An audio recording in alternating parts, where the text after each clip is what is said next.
The church was quiet, too quiet, as I stood beside my wife's casket. 57 years of marriage, gone in the blink of an eye.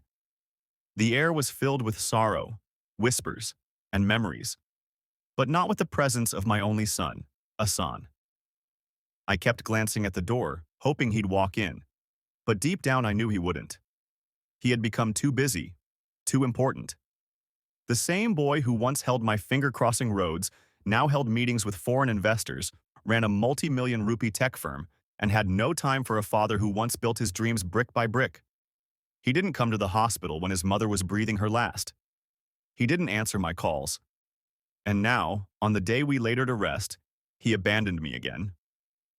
People whispered, "Where is Asan?" I just looked down and said, "He must be stuck at work." But my heart, my old tired heart, knew the truth. He wasn't stuck. He simply didn't care. After the funeral, I went home alone to the same house where laughter once lived. The silence was louder than grief. I sat in the chair by the window, staring into the darkness, thinking of the son I raised with love, discipline, and dreams. He wasn't like this before, was he? Back then, I had sold our ancestral land to send him to London for his studies. Every rupee I had went into his education. I remember working night shifts as a watchman just to keep the lights on and pay his tuition.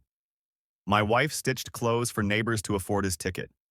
And when he returned, sharp in his suit and fluent in business lingo, we thought all our sacrifices had been worth it. He started a company, and I proudly gave him my last savings to support his startup. I told him, "It's not money, Beta. It's your parents' prayers." He hugged me then, one of the last genuine hugs I remember. But success changed him. Slowly, calls became emails. Emails became silence. He got married, moved to a mansion, stopped visiting.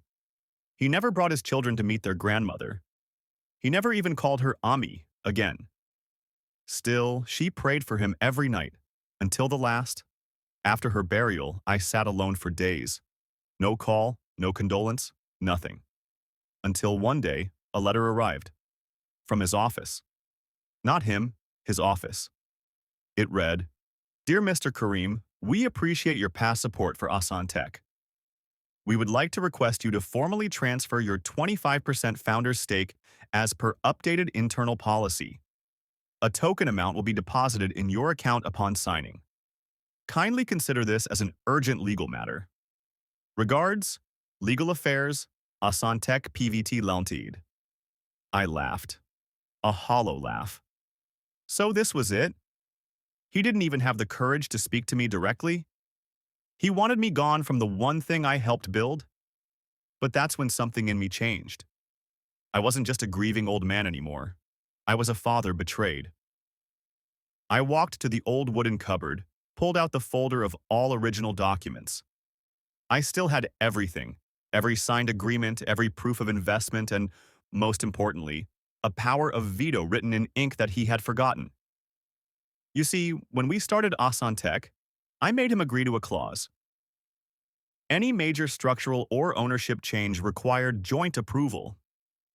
He never read it back then. He was too excited, too confident, too careless.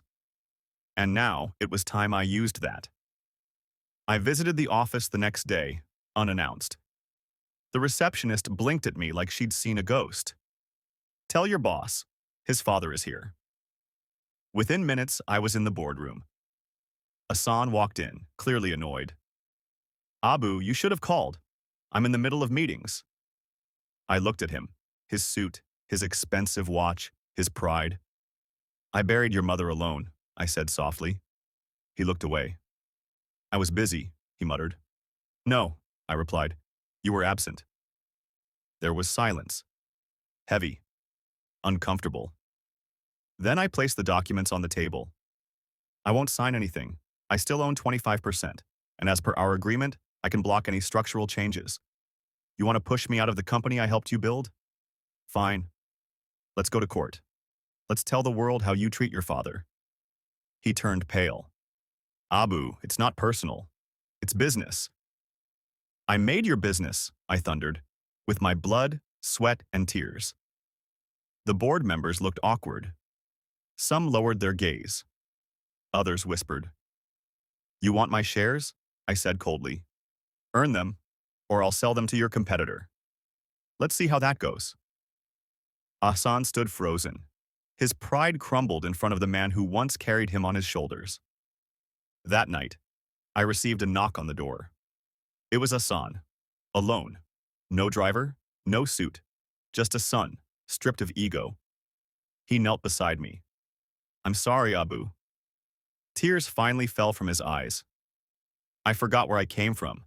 I forgot who stood by me when I had nothing. I looked at him for a long moment, then placed my hand on his head. I didn't want revenge, Beta. I just wanted you to remember that parents are not speed bumps in success. They're the road. From that day forward, Hassan changed. He didn't just visit. He came every weekend, brought the kids, prayed at his mother's grave. And in the next board meeting, he gave a speech, not about growth or profits, but about values, family, and legacy. He made me chairman emeritus and renamed the core program after his late mother. Sometimes children forget the roots while chasing the sky.